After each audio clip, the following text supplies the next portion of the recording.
உங்கள் சிந்தனைக்கு மற்றொரு மேற்கோள் திருமந்திரத்திலிருந்து. ஏழையின் சிரிப்பில் இறைவனை காண்போம். முடியுமா? படமாடக் கோயில் பகவர்க்கு ஒன்று ஈயேன், நடமான கோயில் நம்பர்க்கு அங்கு ஆஹா. நடமான கோயில் நம்பர்க்கு ஒன்று ஈயேன், படமாடக் கோயில் பகவர்க்கது ஆமே. உலகில் இரு கோயில்கள் உண்டு என்கின்றார் திருமூலர். அவை: 1 படமாடுகின்ற கோயில், 2 நடமாடும் கோயில். நடமாடும் கோயிலாவது உயிர்கள், குறிப்பாக மனிதர்கள் கடவுளை படமாக எழுதி வைத்து வழிபட்டமையால் படமாட கோயில் என்றார். நடமாட கோயிலான பசித்த மனிதனுக்கு ஒன்று ஈந்தால் அது இறைவனுக்கு சென்று சேரும் என்று கூறுவார் திருமூலர் பெருந்தகை.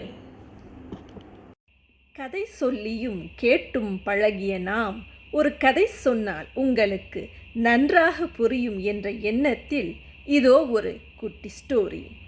பண்ணையார் ஒருவர் தன் பண்ணையில் விளைந்த வாழை மரத்திலிருந்து சுமார் 100 பழங்களை உள்ள பெரிய வாழைத்தாரை அறுத்தார். தன் வேலைக்காரனை அழைத்து, இந்த வாழைத்தாரை கோயிலுக்கு கொண்டு போய் கொடுத்து விட்டு வா என்றார். வேலைக்காரனும் அவ்வாறே செய்தான். அன்றிரவு பண்ணையாரின் கனவில் தோன்றிய இறைவன், நீ அனுப்பிய ஒரு வாழைப்பழம் கிடைத்தது என்றார். திடுக்கிட்ட பண்ணையார், இறைவா, நான் 100 பழங்களை அல்லவா அனுப்பினேன் என்றார். இறைவன், இல்லை, ஒரு பழம்தான் எனக்கு வந்து சேர்ந்தது என்றார். விடிந்ததும் பண்ணையார் வேலைக்காரனை அழைத்து, நான் கொடுத்த வாழைப்பழங்களை முழுமையாக கோயிலுக்கு கொண்டு சேர்த்தாயா என்றார்.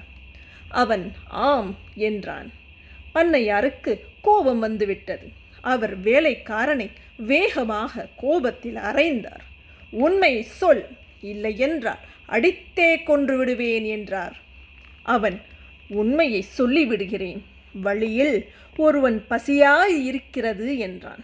நான் பரிதாபப்பட்டு அவனுக்கு ஒரு வாழைப்பழத்தை கொடுத்தேன். மீதமுள்ள எல்லா பழத்தையும் கோயிலுக்கு கொண்டு சேர்த்து விட்டேன் என்றான். பண்ணையாருக்கு புரிந்துவிட்டது. ஏழைக்கு கொடுத்த பழமே இறைவனுக்கு போய் சேர்ந்திருக்கிறது. கோயிலுக்கு கொடுத்த பழம் சேரவில்லை. கோயிலில் இருக்கும் இறைவனுக்கு நீ ஏதாவது கொடுத்தால் அது ஏழைக்கு போய் சேராது. ஏழைகளுக்கு நீ ஏதாவது கொடுத்தால் அது இறைவனிடம் போய் சேர்ந்துவிடும். இந்த கதையில் இருந்து நமக்கு புரிவது, உயிர்கள் மீது அன்பு, அதுவும் இறை வழிபாடு. இதுவும் நீங்கள் இறைவன் மீது காட்டும் அன்பு. ஏழையின் சிரிப்பில் இறைவனை காண்போம்.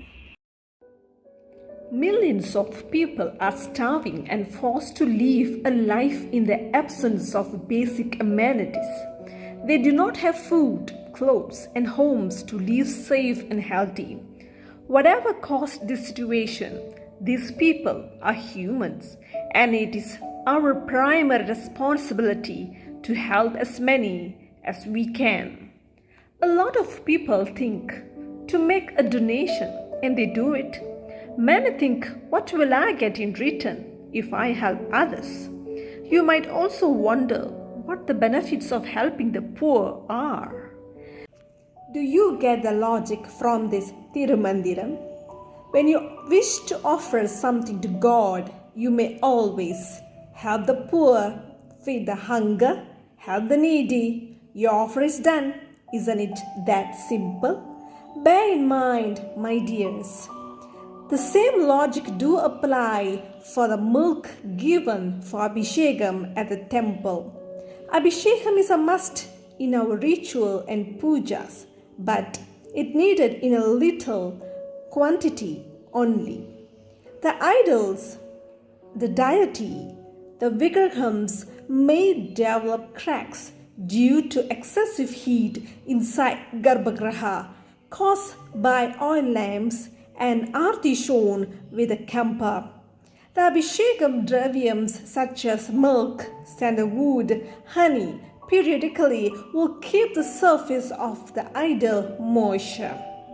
That's the reason behind the Abhishekam. So, you may think twice when you wish to bring milk for Abhishekam, especially on a special occasion. That's all for now. Thanks for watching.